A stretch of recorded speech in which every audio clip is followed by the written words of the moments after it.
perjamuan makan Tuhan, perjamuan kudus yang memang digambarkan oleh seorang pelukis namanya Leonardo da Vinci. Dia melukiskan tentang perjamuan makan Tuhan Yesus dan mereka memparodikan itu, di mana orang-orang LGBT mereka tidak pakai baju, ya masuk di Olimpiade, dan itu sesuatu yang sungguh memprihatinkan.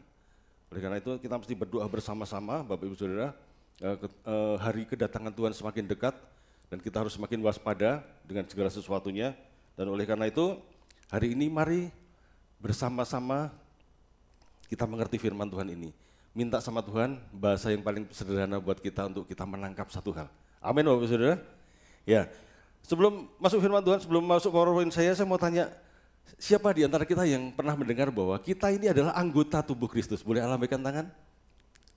Haleluya, semuanya pernah ya. Kita ini adalah anggota tubuh Kristus. Baik, next PowerPoint yang kita mau baca ayatnya adalah dalam 1 Korintus pasal yang ke-12. Kita mau baca sama-sama ya Bapak Ibu Saudara. Saya tidak akan lari kemana-mana, saya hanya akan lari di dalam 1 Korintus 12 dan kita mau pahami ini. Mungkin ini sesuatu yang kita sering kali dengar gitu, kita sudah sering kali baca. Tapi saya berharap Roh Kudus boleh memeteraikan sesuatu buat setiap kita, apa yang mendasar ini menjadi sesuatu yang mengingatkan kita atau membuat sesuatu pengertian yang baru. Ya, 1 Korintus pasal yang ke-12, mulai dari ayat yang ke-12, di depan ada, mari baca-baca dalam hitungan yang ketiga. 1, 2, 3. Karena sama seperti tubuh itu satu dan anggota-anggotanya banyak dan segala anggota itu sekalipun banyak merupakan satu tubuh, demikian pula Kristus. Sebab dalam satu roh kita semua, baik orang Yahudi maupun orang Yunani, baik budak maupun orang merdeka, telah dibaptis menjadi satu tubuh dan kita semua diberi minum dari satu roh. Next. Ya, lanjut. Karena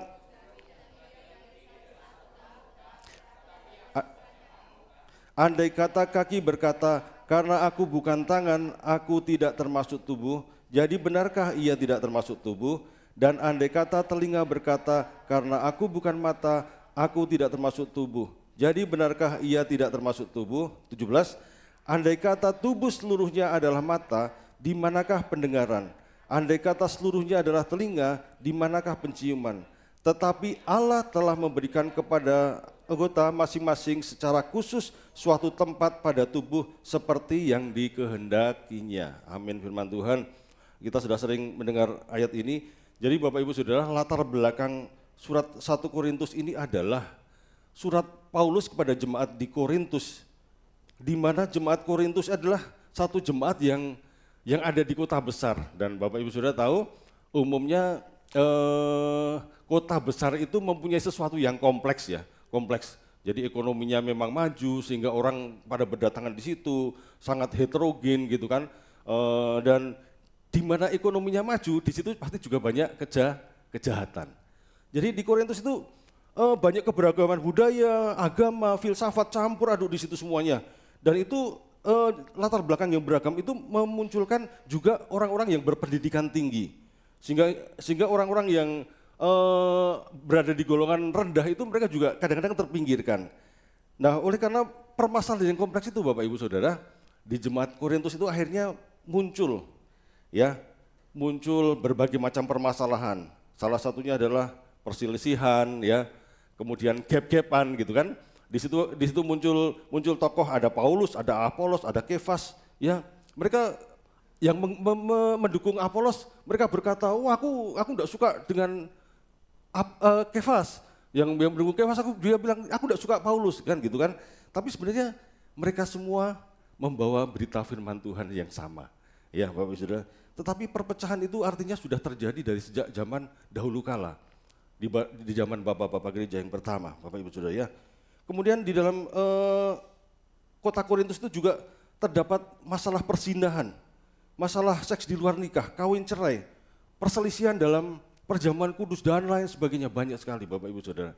Oleh karena itu Paulus melalui ayat ini berkata bahwa tetapi Allah telah memberikan kepada anggota masing-masing secara khusus suatu tempat pada tubuhnya seperti yang dikehendakinya.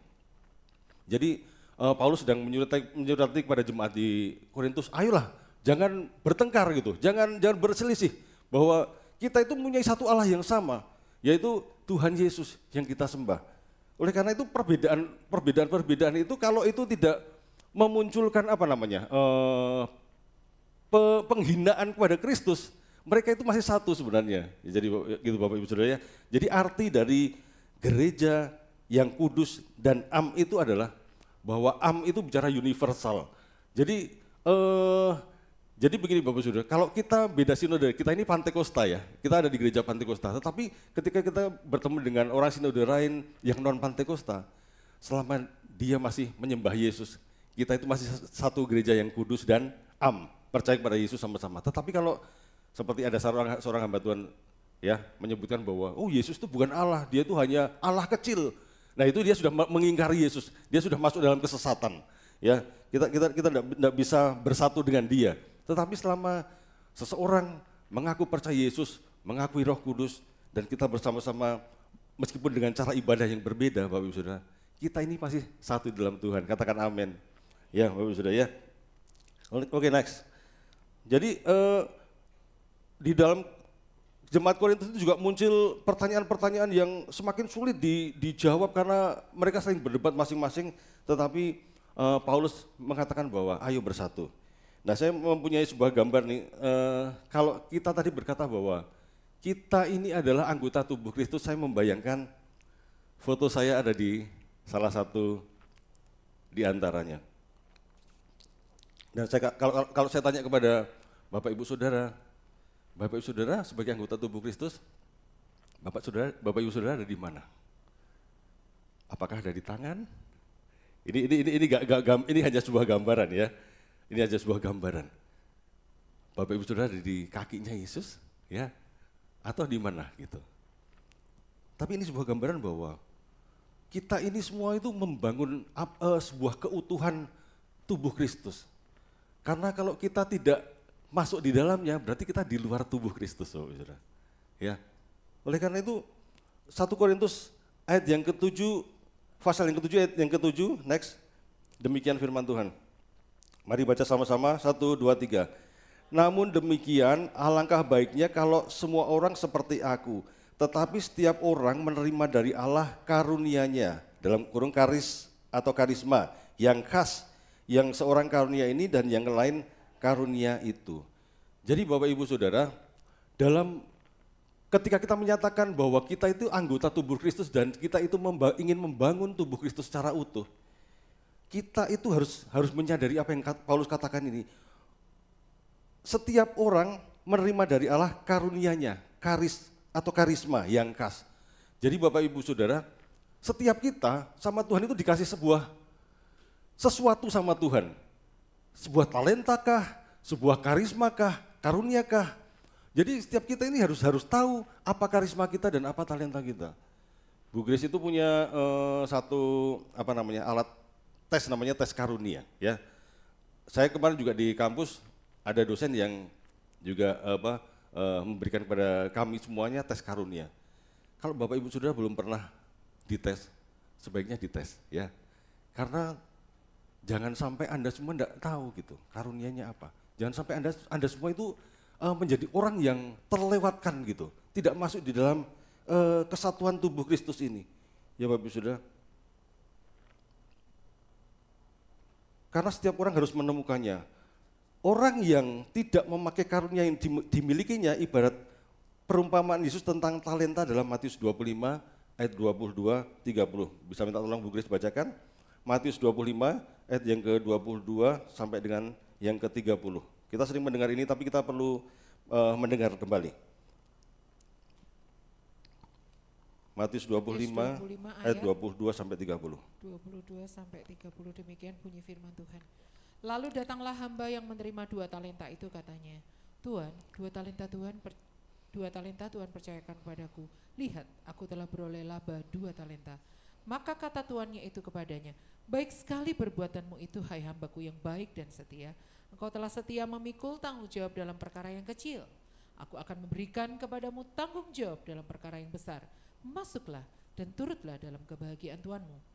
Kini datanglah juga hamba yang menerima 1 talenta itu dan berkata, Tuhan, aku tidak tahu bahwa Tuhan adalah manusia yang kejam dan menuai di tempat di mana Tuhan tidak menabur.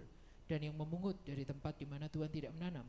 Karena itu aku takut dan pergi menyembunyikan talenta Tuhan itu di dalam tanah. Ini, terimalah kepunyaan Tuhan.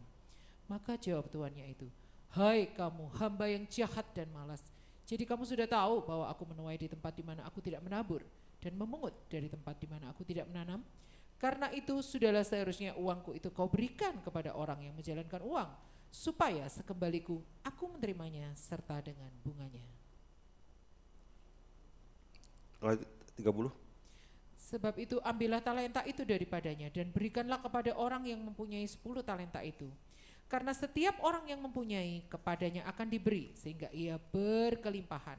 Tetapi siapa yang tidak mempunyai, apapun juga yang ada padanya akan diambil daripadanya. Dan campakkanlah hamba yang tidak berguna itu ke dalam kegelapan yang paling gelap. Di sanalah akan terdapat ratap dan kertak gigi. Ya, Tuhan Yesus berkata, dan campakkanlah hamba yang tidak berguna itu ke dalam kegelapan yang paling gelap. Di sanalah akan terdapat ratap dan kertak gigi. Bapak Ibu Saudara, kadang-kadang perpecahan di dalam jemaat itu terjadi, kadang-kadang perpecahan dalam tubuh Kristus itu terjadi karena setiap orang itu tidak mengerti talentanya apa. Karena Tuhan sebenarnya mau bahwa ketika saya punya talenta, Bu Grace punya talenta, kami punya talenta yang berlainan, tetapi Tuhan mau kami saling mengisi. Mungkin di luar sana kita menjumpai orang yang di luar, yang non Pantekosta, mereka punya talenta yang lain. Seharusnya kita bisa saling mengisi dengan mereka. Tetapi perpecahan itu terjadi adalah ketika seseorang itu merasa keras hati bahwa, wah talentaku iki, talentamu kui, yus masing-masing aja gitu. Nggak bisa Bapak Ibu Saudara. Tubuh Kristus dikatakan kita itu anggota tubuh Kristus yang bersatu, karena Paulus berkata bahwa tidak mungkin nih tangan iri sama tangan kanan iri sama tangan kiri, tangan iri sama kaki, enggak mungkin Bapak Ibu Saudara. Tubuh itu bergerak bersama-sama dikendalikan oleh kepala gitu, oleh otak kita. Nah dalam hal ini kepala adalah Kristus dan kita adalah anggota-anggotanya. Oleh karena itu gambar itu bertanya kembali kepada kita itu ada di mana? Apakah ketika Kristus menginginkan kita bergerak ke suatu tempat, kita mengikuti arahannya dia atau tidak? Dan kalau kita tidak mengerti talenta dan karisma yang Tuhan berikan, seperti tadi yang Paulus katakan, bahwa setiap orang diberikan karunia dan karisma yang khas, kita tidak akan pernah mengerti kemana Tuhan akan bawa kita. Ya. Orang yang memakai karunia yang dimilikannya itu ibarat membangun tubuh Kristus secara utuh.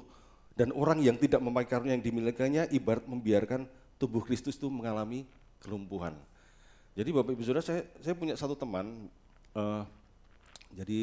beberapa waktu yang lalu dia kena stroke, ya, sehingga kemudian dia mempunyai lumpuh separuh badannya, yang sebelah kanan. Jadi tangan kanan tidak bisa gerak, tangan kiri tidak bisa gerak, gitu kan. Enggak perot sih ya, tetapi sempat mengalami kelumpuhan. Tetapi dalam perjalanan waktu Bapak Saudara, dia belajar dan kemudian diterapi, dia bisa melangkah, dia mulai bisa jalan meskipun dengan tongkat begini, tongkatnya di sebelah kiri ya, karena tangan kanannya masih lumpuh. Tapi saya iseng-iseng tanya sama dia, coba angkat tangan kananmu gitu. Ternyata dia bisa angkat tangan kanan, tetapi memang enggak bisa maksimal, mungkin hanya sedikit gitu. Kalau tangannya coba digerakkan, sebenarnya bisa bergerak sedikit tetapi memang kaku Bapak Ibu Saudara. Nah Bapak Ibu Saudara, tapi teman saya ini selalu ketika dia bertemu dengan orang, dia selalu berkata begini, doakan, saya ingin tangan saya itu diamputasi gitu Bapak Saudara. Karena memang kalau dia ikut kelas tangannya itu menggantung gini, yang kanan enggak bisa gitu kan. Tapi sebenarnya waktu saya suruh angkat tangan dia masih bisa Bapak Ibu. Nah, semua orang mendorong bahwa ayo gerakkan tanganmu ini, ayo dilatih gitu. Ayo kasih semangat yang tinggi untuk dia. Tapi dia enggak mau gitu. Dia enggak mau. Mungkin dia trauma, mungkin dia sudah lelah ngikuti terapi, saya enggak tahu gitu. Tetapi akhirnya tangan itu hanya menggantung kemana-mana, makan pakai tangan kiri. Kalau dia pakai baju, saya mesti bantu dia pakai baju kan kancingnya gitu ya, Bapak Ibu Saudara. Tapi gitu, tangannya menggantung gitu. Dan dia ingin itu diamputasi. Bapak Ibu Saudara, saya membayangkan kalau tubuh ini adalah tubuhnya Kristus dan saya ada di posisi tangannya. Otak memerintahkan, ayo gerak. Ini si tangan ini tidak mau gerak. Bapak Ibu, tangan ini menjadi tangan yang tidak berguna. Dan Tuhan mau berkata kepada setiap kita seperti ini, bahwa kalau engkau berkata bahwa dirimu adalah anggota tubuhku, setiap kita harus menemukan talenta dan karisma kita yang khas, seperti kata Paulus, katakan amin. Karena kalau kita tidak menemukannya, kita tidak bisa berfungsi sebagaimana mestinya. Next.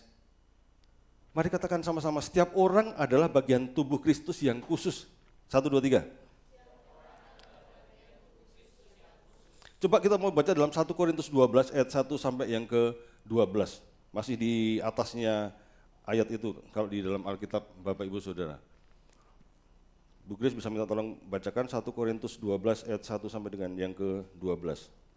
Ini bicara mengenai karunia-karunia pribadi yang Tuhan sediakan di dalam hidup kita. Dan kita ada di mana Bapak Ibu Saudara bisa merenungkannya. 1 Korintus 12 ayat 1 sampai 12. Sekarang tentang karunia-karunia roh, aku mau saudara-saudara supaya kamu mengetahui kebenarannya. Kamu tahu bahwa pada waktu kamu masih belum mengenal Allah, kamu tanpa berpikir ditarik kepada berhala-berhala yang bisu. Karena itu aku mau meyakinkan kamu bahwa tidak ada seorang pun yang berkata-kata oleh Roh Kudus dapat berkata, terkutuklah Yesus. Dan tidak ada seorang pun yang dapat mengaku Yesus adalah Tuhan selain oleh Roh Kudus. Ada rupa-rupa karunia tetapi satu roh. Ada rupa-rupa pelayanan tetapi satu Tuhan. Dan ada berbagai-bagai perbuatan ajaib tetapi Allah adalah satu yang mengerjakan semuanya dalam semua orang. Tetapi kepada tiap-tiap orang dikaruniakan penyataan roh untuk kepentingan bersama. Sebab kepada yang seorang roh memberikan karunia untuk berkata-kata dengan hikmat, dan kepada yang lain roh yang sama memberikan karunia berkata-kata dengan pengetahuan. Kepada yang seorang roh yang sama memberikan iman, dan kepada yang lain ia memberikan karunia untuk menyembuhkan. Kepada yang seorang roh memberikan kuasa untuk mengadakan mujizat, dan kepada yang lain ia memberikan karunia untuk bernubuat, dan kepada yang lain lagi ia memberikan karunia untuk membedakan bermacam-macam roh. Kepada yang seorang ia memberikan karunia untuk berkata-kata dengan bahasa roh, dan kepada yang lain ia memberikan karunia untuk menafsirkan bahasa roh itu. Tetapi semuanya ini dikerjakan oleh roh yang satu dan yang sama, yang memberikan karunia kepada tiap-tiap orang secara khusus, seperti yang dikehendakinya. Karena sama seperti tubuh itu satu dan anggota-anggotanya banyak, dan segala anggota itu sekalipun banyak merupakan satu tubuh, demikian pula Kristus. Ya, terima kasih. Jadi ada begitu banyak karunia Bapak Ibu Saudara.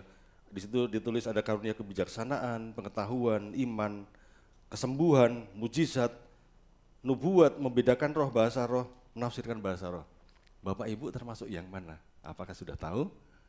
Kalau misalnya belum tahu, saya mendorong setiap kita satu kali bilang sama Bu Grace, aku mau dong di tes karunianya supaya apa namanya? Supaya kita ini bisa menjadi tajam. Karena Bapak Ibu Saudara, Tuhan menciptakan kita, Tuhan itu menyelamatkan kita itu bukan hanya sekedar biasa-biasa saja. Tidak ada orang Kristen yang diselamatkan itu hanya menjadi orang Kristen yang biasa, tidak. Karena ketika kita berkata bahwa kita ini adalah anggota tubuh Kristus, artinya kita itu harus bergerak seperti apa yang Dia mau.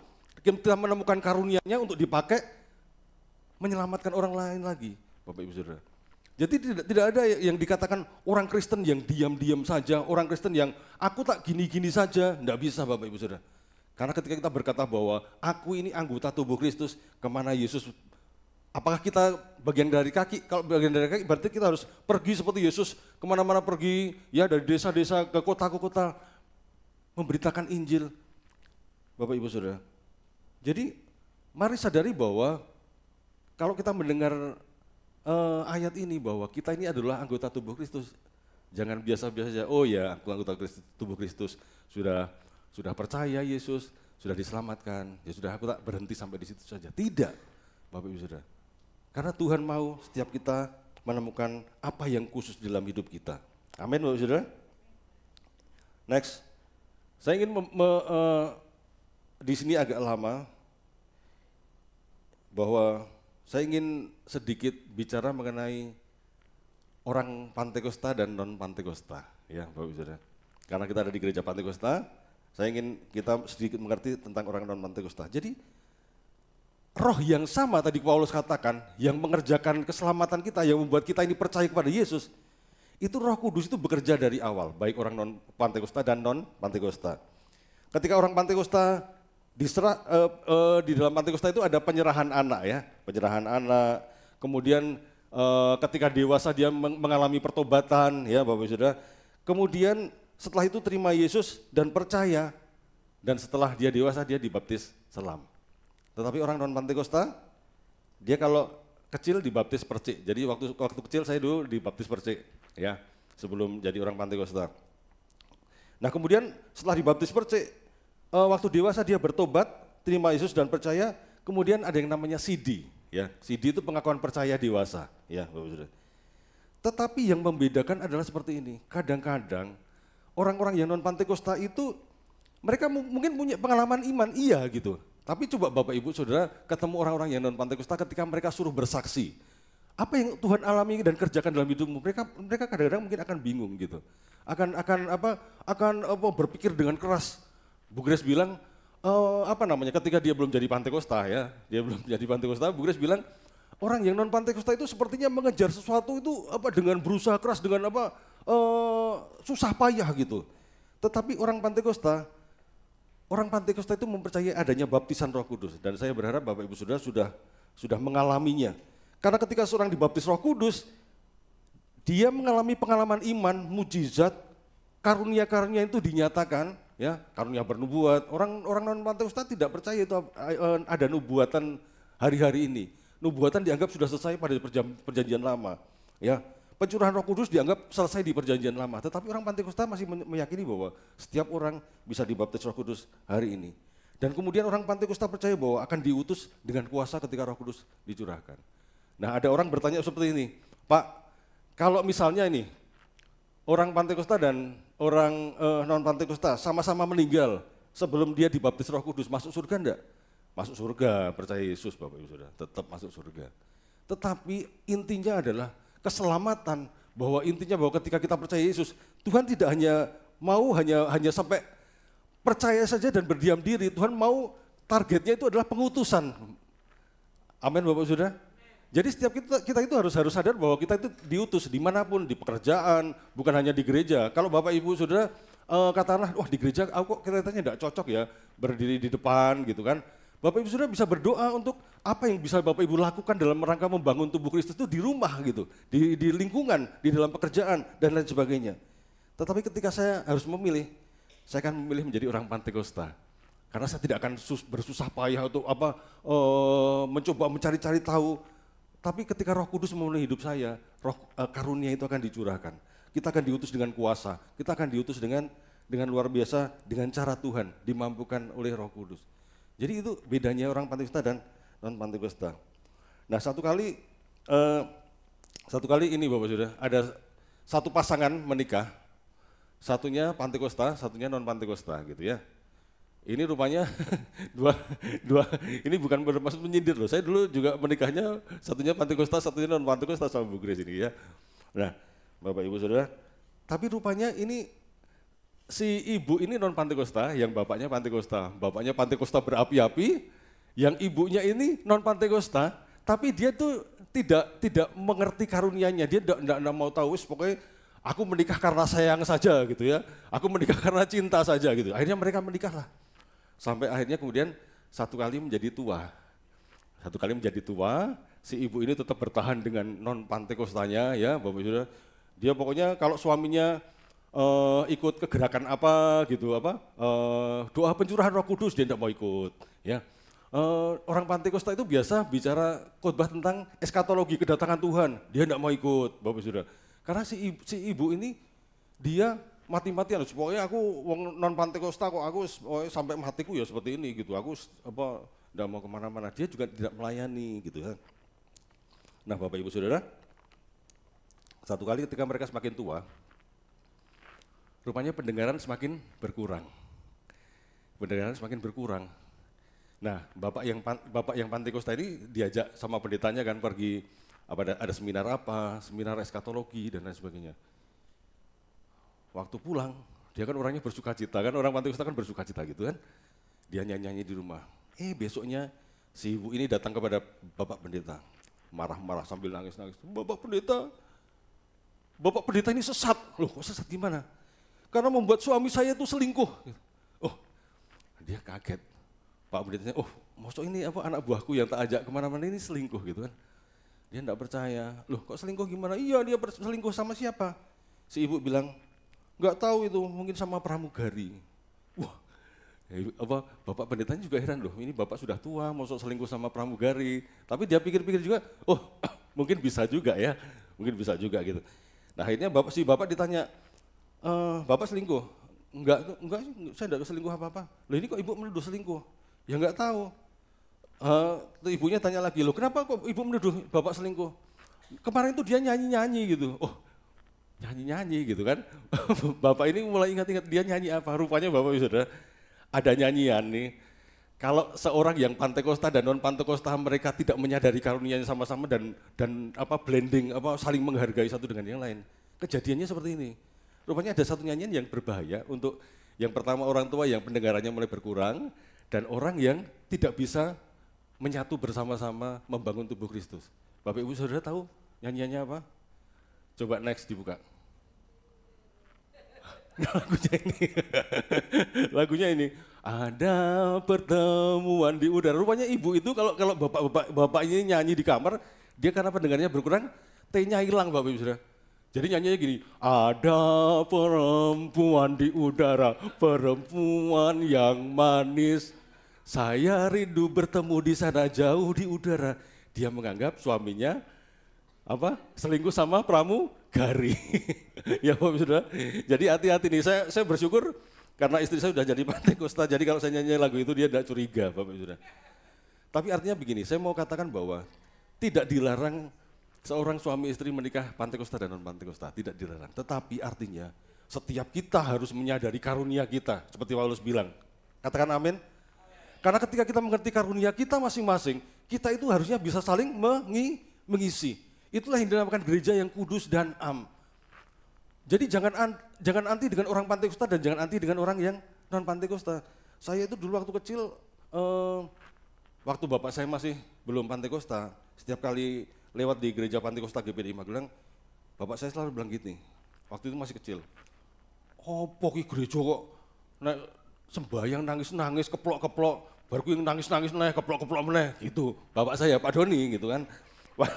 Waktu itu dia belum jadi orang Pantekosta, tapi rupanya Roh Kudus mengerjakan hatinya dan kemudian dia menjadi seorang yang Pantekosta. Akhirnya kami semua menyadari, oh ternyata ada sukacita yang mendalam ketika kita bisa bertepuk tangan, bersukacita, mengalami Tuhan. Jadi Bapak Ibu Saudara, intinya adalah Tuhan tidak mau kita ini hanya diselamatkan, tetapi harus sampai pada tahap yang namanya pengalaman iman dari hari ke hari. Kemudian pengalaman ini membuat kita ini diutus ke orang lain, supaya orang lain juga mengalami pengalaman yang iman yang sama. Katakan amin. Ya, jadi mari kita saling melengkapi, ya Bapak Ibu Saudara. Satu dengan yang lain. Next, supaya kita ini bisa membangun tubuh Kristus itu secara utuh. Katakan sama-sama bagian yang hijau. 1, 2, 3. Setiap orang mempunyai tugas membangun tubuh Kristus. Jadi setiap orang punya tugas membangun tubuh Kristus. Jangan katakan saya diam saja. Sebagai orang Kristen saya diam aja, tidak bisa. Di situ dikatakan sebab sama seperti pada satu tubuh kita mempunyai banyak anggota, tetapi tidak semua anggota itu mempunyai tugas yang sama. Jadi artinya setiap kita mempunyai tugas yang lain-lain, tetapi saling melengkapi. Dan kadang-kadang Tuhan itu mengizinkan bahkan membiarkan perbedaan, tetapi Tuhan itu mau perbedaan itu membuat setiap orang itu saling melengkapi. Saya pikir tidak ada kok pernikahan yang betul-betul sempurna, nggak ada, Bapak Ibu Saudara. Karena justru Tuhan itu memunculkan perbedaan dalam pernikahan, perbedaan di dalam antar denominasi itu supaya setiap orang itu mempunyai kerendahan hati untuk saling menerima satu dengan yang lain. Next. Nah ini yang harus selalu kita pertanyakan gitu. Jadi saya berharap pulang dari tempat ini Bapak Ibu sudah mempunyai jawaban. Jangan-jangan kita tidak tahu di mana kita harus berada sebagai anggota tubuh Kristus. Apakah Bapak Ibu sudah diberi karunia penyembuhan? Lakukan itu, kerjakan. Ya. Next. Jadi saya akan cepat. Kunci satuan tubuh Kristus adalah yang pertama adalah sehat roh jiwa tubuh. Ya. Itu keliru. Sehat roh jiwa tubuh. Bagaimana kalau tubuhnya tidak sehat? Tidak apa-apa, asal roh dan jiwanya sehat, Itu sudah menjadi kunci kesatuan tubuh Kristus. Yang kedua, menemukan talenta dan panggilannya. Yang ketiga, melakukan fungsi sesuai tugasnya. Next. Jadi Bapak Ibu Saudara, membangun tubuh Kristus itu diperlukan roh yang sehat dan jiwa yang sehat. 1 Korintus 12 ayat yang 13, Bu Grace bisa bacakan. Yang di depan aja enggak? 1 Korintus 12 ayat 13, sebab dalam satu roh kita semua, baik orang Yahudi maupun orang Yunani, baik budak maupun orang merdeka, telah dibaptis menjadi satu tubuh, dan kita semua diberi minum dari satu roh. Ya, jadi roh yang sama itu yang membaptis kita, menjadikan satu tubuh, dan kita semua diberi minum yang sama dari satu roh. Next, ini orang yang enggak sehat fisiknya, Bapak Ibu Saudara, ini yang orang yang enggak punya tangan dan kaki dari sejak lahir, karena dia mengalami yang namanya sindrom tetra amelia, namanya Nick Vujicic. Mungkin Bapak Ibu Saudara pernah dengar, tetapi dia adalah seorang penginjil dan dia seorang motivator. Bapak Ibu Saudara tahu dia tidak berhenti dengan kelemahan fisiknya. Tubuhnya mungkin memang tidak ada kaki dan tangan. Tetapi roh dan jiwa yang sehat itu memampukan dia itu membangun tubuh Kristus secara utuh. Dia membangkitkan semangat orang untuk bangkit, dia menjadi motivator, memberitakan Injil. Coba bandingkan dengan seseorang yang tadi hanya sakit stroke dan dia tidak bisa gerakan tangan. Padahal tokoh ini juga sudah dimunculkan di dalam dirinya, tapi dia masih tetap tidak mau angkat tangan. Wah, saya pikir Bapak Ibu Saudara, jangan sampai kita menjadi anggota-anggota tubuh Kristus yang mati. Jangan sampai kita menjadi anggota-anggota tubuh Kristus yang tidak berfungsi. Ya, next, dalam 1 Tesalonika 5 ayat yang ke-23 dikatakan, semoga Allah damai sejahtera menguduskan kamu seluruhnya dan semoga roh, jiwa, dan tubuhmu terpelihara sempurna dengan tak bercacat pada kedatangan Yesus Kristus Tuhan kita. Ia yang mengambil kamu adalah setia, ia juga akan menggenapinya. Paulus berdoa buat jemaat di Tesalonika, semoga mereka dipeliharakan sampai ke hari kedatangan Kristus. Karena Bapak Ibu Saudara, ketika seseorang tidak mengerti talenta dan karunia-nya gitu, dan dia hanya berselisih satu dengan yang lain, dia tidak mempunyai roh dan jiwa yang sehat, dia akan mudah jatuh, dia akan mudah mencela orang lain, dia akan mudah mencaci segala sesuatu, mengeluhkan segala sesuatu. Tetapi orang yang rohnya dan jiwanya sehat, dia mampu mengatasi hidupnya sehingga dia bisa memuliakan Tuhan melalui hidupnya. Katakan amin, Bapak Ibu Saudara. Paulus juga berkata bahwa dia mempunyai duri dalam daging. Bapak Ibu Saudara tahu duri dalam daging yang dimaksud Paulus? Beberapa penafsiran mengatakan bahwa Paulus itu diperkirakan sakit matanya. Matanya itu sakit dan mungkin hampir ada dikatakan hampir sedikit membusuk dan lain sebagainya sehingga itu memunculkan bau. Ada penafsir mengatakan seperti itu. Nah, tetapi Paulus mampu mengatasi itu, bahwa dengan kondisi yang dia terima gitu, dia tetap mengabarkan Injil dengan semangat, pemakaian Tuhan dalam hidupnya maksimal. Jadi asal roh dan jiwa kita sehat, kita ini bisa bersama-sama membangun tubuh Kristus, kita bisa menemukan karunia kita bisa dipakai Tuhan dengan luar biasa. Katakan amin.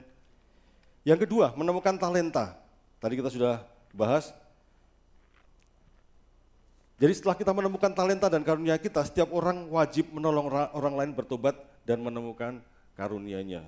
Jadi ketika kita berkarunia, tidak hanya berhenti dalam hidup kita, tapi kita harus memakainya untuk orang lain. Entah itu dalam satu rumah, ada loh Bapak Ibu Saudara yang suami istri dalam satu rumah diem-dieman bertahun-tahun. Bagaimana dia berkata bahwa dia menjadi anggota tubuh Kristus? Itu sesuatu yang tidak mungkin. Ya, next. Dalam Yohanes 4 ayat 34, Bu Grace bisa minta tolong bacakan. Melakukan fungsi sesuai tugasnya. Yohanes 4 ayat 34, kata Yesus kepada mereka, makananku ialah melakukan kehendak Dia yang mengutus aku dan menyelesaikan pekerjaannya. Yesus berkata bahwa makananku ialah melakukan kehendak Dia yang mengutus aku dan menyelesaikan pekerjaannya. Jadi kalau kita ini anggota tubuh Kristus, seperti gambar di atas, ketika Bapa mengatakan kepada Yesus, menyelesaikannya sampai kepada di atas kayu salib, mati di atas kayu salib, kita itu ikut gitu. Makanya ada di beberapa khotbah yang lalu berkata, mengikuti Yesus memikul salib.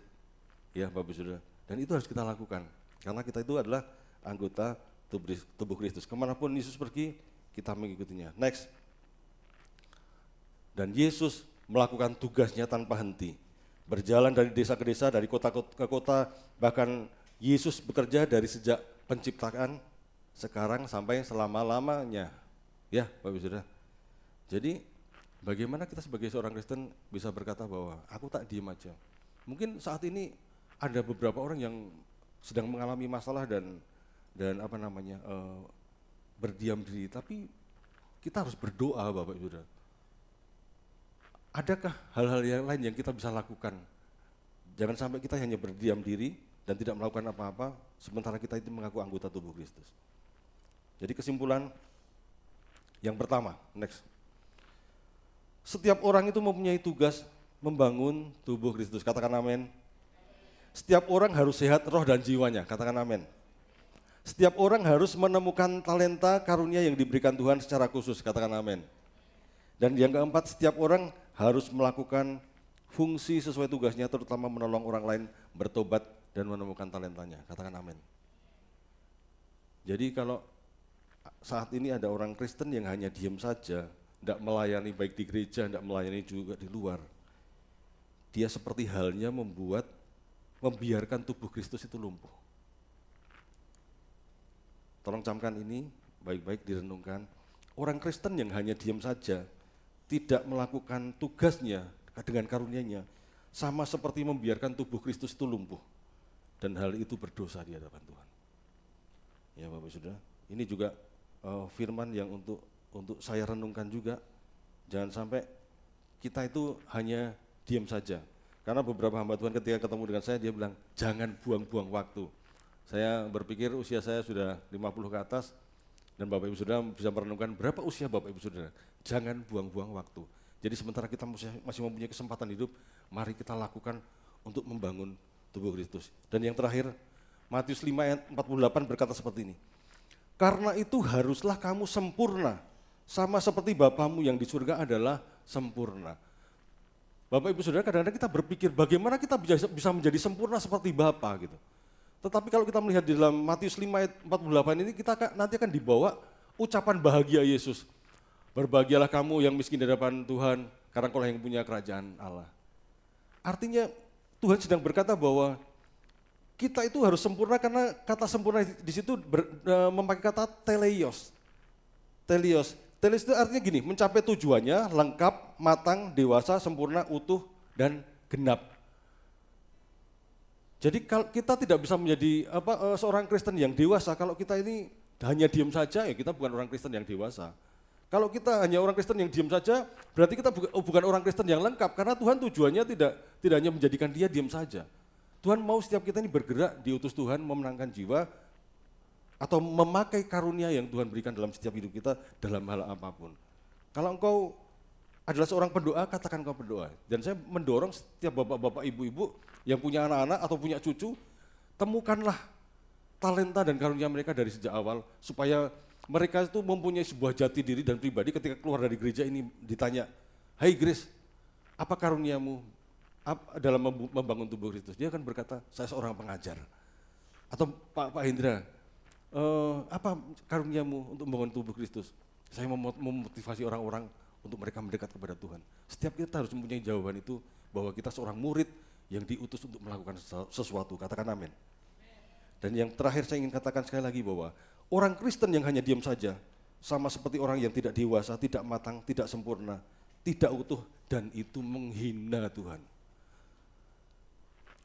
Saya katakan menghina Tuhan, karena seperti tadi saya katakan bahwa tubuh Kristus adalah tubuh yang sempurna, tubuh Kristus adalah tubuh yang utuh. Jadi kalau kita menjadi orang Kristen yang tidak berfungsi bagi kerajaan Allah, kita itu sedang menghina Tuhan. Dan saya berharap itu tidak terjadi di antara kita, dan keluar dari tempat ini, Bapak Ibu Saudara bisa berkata bahwa akulah murid Kristus yang diutus untuk sesuatu, untuk tubuh Kristus. Mari kita renungkan firman Tuhan ini sama-sama. Saya undang singer untuk maju ke depan.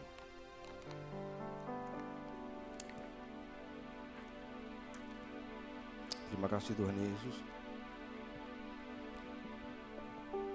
Biar Tuhan yang terus memeteraikan firman-Mu dalam hidup kami. Ajari kami mengerti bahwa kami bukan hanya menjadi anggota tubuh Kristus yang biasa-biasa saja. Namun ada satu karunia khusus yang firman Tuhan katakan itu melekat dalam diri kami, Tuhan.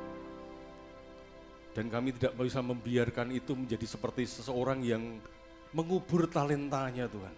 Karena Tuhan berkata bahwa ketika kami mengubur talenta kami, mengubur apa yang Tuhan titipkan dalam hidup kami, Tuhan berkata, kami ini akan dicampakkan di tempat yang paling dalam, di mana ada ratapan dan kertak gigi. Tuhan Yesus menolong kami, Tuhan, untuk kami boleh mengerti firman. Terima kasih Tuhan Yesus.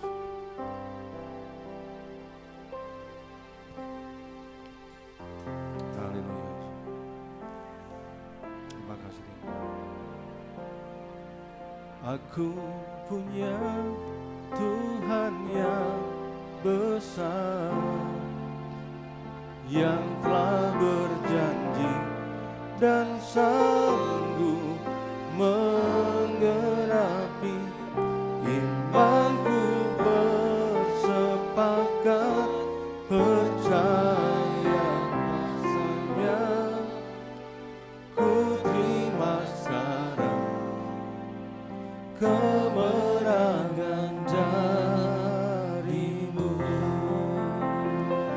Aku punya Tuhan yang besar, yang telah berjanji dan sanggup menggenapi imanku, bersepakat percaya kuasanya. Ku terima sekarang kemenangan darimu. Bapak Ibu ingin menang bersama dengan Tuhan, Dia punya janji dalam hidup kita dan Dia bilang akan menepatinya. Tapi jangan berharap bahwa Dia akan begitu saja tanpa Dia menginginkan hidup kita sepenuhnya. Tuhan menginginkan hidup kita sepenuhnya berserah kepada Tuhan, percaya kepadanya, mengerti bahwa hidup kita ini diciptakan sesuai serupa dan segambar dengan Tuhan, dan Tuhan ingin memulihkan hidup kita. Oleh karena itu setiap pribadi kita harus selesai, setiap pribadi kita itu harus utuh, setiap pribadi kita itu harus tidak lagi memikirkan apa yang ada di belakang, tetapi kita hidup sekarang, apa yang kita bisa lakukan sekarang untuk Tuhan. Mari kita bangun tubuh Kristus bersama-sama, menyadari setiap karunia kita, dan mari jangan biarkan hidup kita ini menjadi hidup yang membebani dan Tuhan sedih karenanya. Saya yakin dan percaya ketika kita melakukan apa yang menjadi kehendak Tuhan dalam hidup kita, janji itu akan dinyatakan dalam hidup kita. Sebentar lagi kita akan bersama-sama masuk dalam perjamuan kudus, tapi saya ingin membacakan ini supaya kita tidak salah memahami, dan mari orang tua boleh mendampingi anaknya. Jadi barang siapa dengan cara yang tidak layak makan roti atau minum cawan Tuhan, ia berdosa terhadap tubuh dan darah Tuhan. Karena itu hendaklah tiap-tiap orang menguji dirinya sendiri, dan baru sudah itu ia makan roti dan minum dari cawan itu. Karena barang siapa makan dan minum tanpa mengakui tubuh Tuhan, ia mendatangkan hukuman atas dirinya. Mari renungkan ayat ini. Mari akui tubuh Tuhan. Mari akui bahwa kita ini anggota tubuhnya yang utuh dan berfungsi. Haleluya. Oh, kami mau sembah Engkau Tuhan. Haleluya. Haleluya. Kami mau tinggikan nama-Mu, kami mau muliakan Engkau. Haleluya. Oh, tubuhmu sempurna dan tak bercacat Tuhan. Demikian juga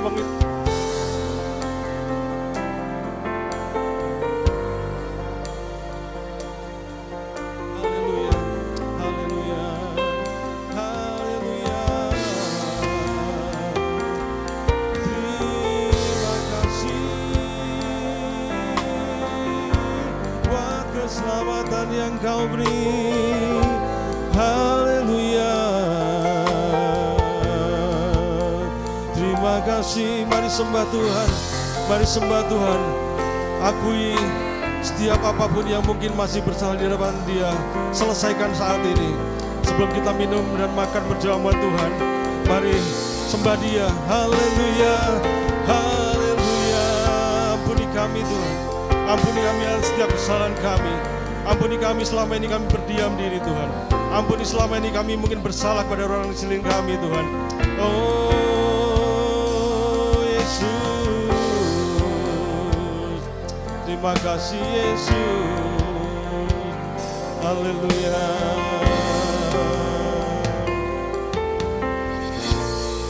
Oleh kuasa darah-Mu, Kau telah tebus dosaku. Kekudusan-Mu melingkupiku. Kasih-Mu mengalir memulihkan hidupku. Sungguh besar anugerah-Mu, Kau selamatkan hidupku. Ku menjadi ciptaan yang baru oleh kuasa darah-Mu. Mari kita nyanyikan lagi, oleh kuasa darah-Mu. Saya jemput pelayan perjamuan kudus boleh maju ke depan. Kau telah tebus dosaku. Kekudusan-Mu melingkupiku. Kasih-Mu mengalir memulihkan hidupku. Sungguh besar anugerah-Mu, Kau selamatkan hidupku. Ku menjadi ciptaan yang baru oleh kuasa darah-Mu. Lebih lagi dari hati kita katakan, oleh kuasa darah-Nya, oleh kuasa darah-Mu, Kau telah tebus dosaku. Kekudusan-Mu melingkupiku. Kasih-Mu mengalir memulihkan hidupku. Sungguh besar anugerah-Mu, Kau selamatkan hidupku. Ku menjadi ciptaan yang baru oleh kuasa darah-Mu. Tuhan Yesus, ini yang menjadi pengakuan kami Tuhan, bahwa darah-Mu menyucikan kami. Dan biar tubuh-Mu yang sebentar kami makan itu boleh menjadi bagian dari diri kami Tuhan. Dan ini menjadi pengakuan kami Tuhan, bahwa kami ingin menjadi satu tubuh dengan Engkau Tuhan. Kami adalah anggota tubuh Kristus. Dan biar kami setiap kami boleh berfungsi karenanya Tuhan. Memberkati perjamuan di depan kami Tuhan. Memberkati hamba-Mu yang akan melayani Tuhan. Dalam nama Yesus kami akan terima perjamuan Tuhan. Haleluya. Sehingga akan nyanyikan pujian ini kembali sementara perjamuan boleh diedarkan buat setiap kita.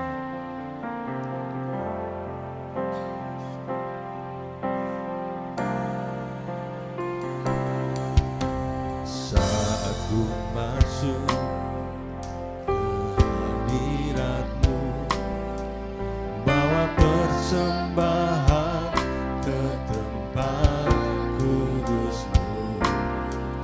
Pujian ku naikkan, sembah ku berikan bagi-Mu Allah yang mulia. Kau layakan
oleh kuasa darah-Mu Kau telah tebus dosaku, kekudusan-Mu melingkupiku, kasih-Mu mengalir memulihkan hidupku. Mari saya coba sama-sama kita boleh bangkit berdiri. Kau selamatkan hidupku, ku menjadi ciptaan yang baru oleh kuasa darah-Mu. Sekali lagi ucapkan dari dalam hati kita, oleh kuasa darahnya. Angkat roti di tangan kita.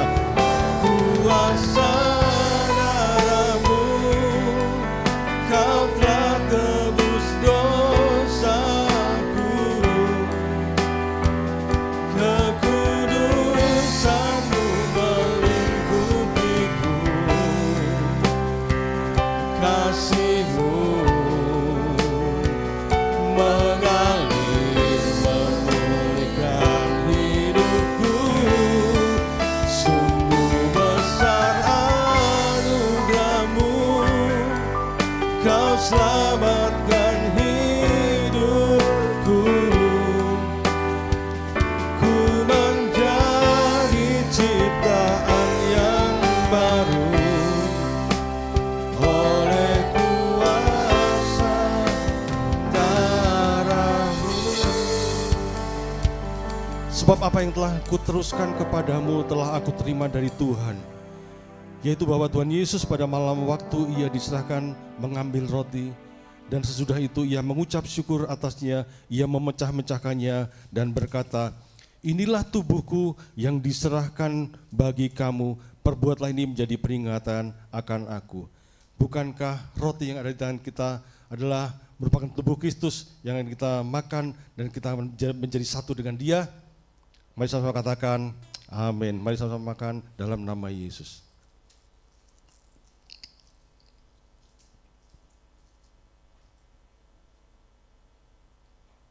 Haleluya Tuhan Yesus, terima kasih. Terima kasih Tuhan Yesus buat roti perjamuan yang boleh kami nikmati bersama dengan Tuhan. Terima kasih. Mari angkat anggur di tangan kanan kita.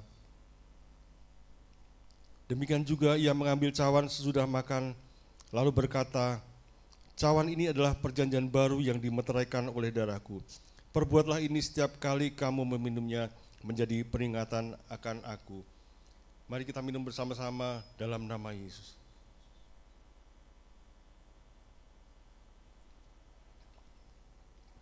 Haleluya. Mari ucapkan syukur. Ucapkan syukur dari dalam hidup kita ketika kita menyatu bersama-sama dengan Dia. Haleluya Yesus. Terima kasih Tuhan Yesus. Kami percaya akan terjadi mujizat dalam hidup kami. Ketika kami mengimaninya Tuhan, akan ada perkara-perkara yang bagi kami mustahil Tuhan akan bukakan. Haleluya. Terima kasih buat kasih-Mu. Terima kasih buat pengorbanan-Mu. Mari ucapkan syukur dari dalam hati kita, dari dalam mulut-Mu. Oh mari akui tubuh Tuhan. Mari akui tubuh dan darah Tuhan. Haleluya. Haleluya. Haleluya. Kami percaya kepadamu Tuhan, dan iman kami akan menyatakannya Tuhan. Iman kami menyatakannya Tuhan, hanya Engkaulah Allah kami. Hanya Engkaulah kami, Allah kami Tuhan. Terima kasih Yesus. Terima kasih Yesus. Terima kasih. Terima kasih Tuhan buat anugerah-Mu dalam kami, buat kemurahan-Mu bagi kami. Terima kasih buat keselamatan yang Kau beri. Haleluya. Terima kasih Yesus. Katakan sekali, Yesus tetap Yesus. sekali Yesus, selamanya Yesus, harapanku takkan hilang, karena kasih-Nya sekarang ku ada. Oh Yesusku, ku cinta Kau selamanya. Sekali Yesus, sekali Yesus, selamanya Yesus, harapanku takkan hilang, karena kasih-Nya sekarang ku ada. Oh Yesusku, ku cinta Kau selamanya. Oh Yesusku, oh Yesusku, ku cinta Kau selamanya. Oh Yesusku, ku cinta Kau selamanya. Arahkan hatimu, arahkan tanganmu kepada Dia. Sebentar kita pulang bersama-sama membawa berkat-Nya. Tuhan Yesus, terima kasih buat setiap perjamuan bersama dengan Tuhan, buat kehadiran Tuhan pada pagi hari ini. Dan sebentar biar kami pulang, kami menjadi anggota-anggota tubuh Kristus yang berfungsi dalam seluruh area apapun yang Tuhan percayakan. Dan biar kami tidak menjadi pemecah belah, kami tidak menjadi seseorang yang suka bertengkar, namun kami menjadi orang-orang yang menyatukan tubuh Kristus satu dengan yang lainnya, terutama di dalam keluarga, biar kami boleh saling mengisi satu dengan yang lain, menemukan karunia-karunia kami untuk menjadi alat-alat Tuhan. Terima kasih Tuhan, terima kasih. Oleh karena itu, biar Tuhan sendiri yang mencurahkan berkat atas setiap kami. Jemaat yang dikasihi Tuhan, pulanglah dengan membawa berkat daripada Allah Bapa, cinta kasih dari anaknya yang tunggal, dan penyertaan dengan Roh Kudus menyertai setiap hidup kita dalam apapun yang Tuhan percayakan, dalam setiap apapun yang Tuhan percayakan. Dan biar ada mujizat terjadi, ada kemenangan, ada kelimpahan, ada jalan keluar, ada sesuatu yang terus Tuhan tambahkan dalam hidupmu. Dan biar setiap hidupmu boleh menjadi alat Tuhan yang efektif bagi hormat, kepujian, kemuliaan nama Tuhan. Tubuh Kristus menjadi utuh, Dia dimuliakan sampai selama-lamanya. Di dalam nama Tuhan Yesus Kristus, mari sama-sama katakan amin. Selamat hari Minggu, selamat pulang. Tuhan Yesus memberkati setiap kita semuanya.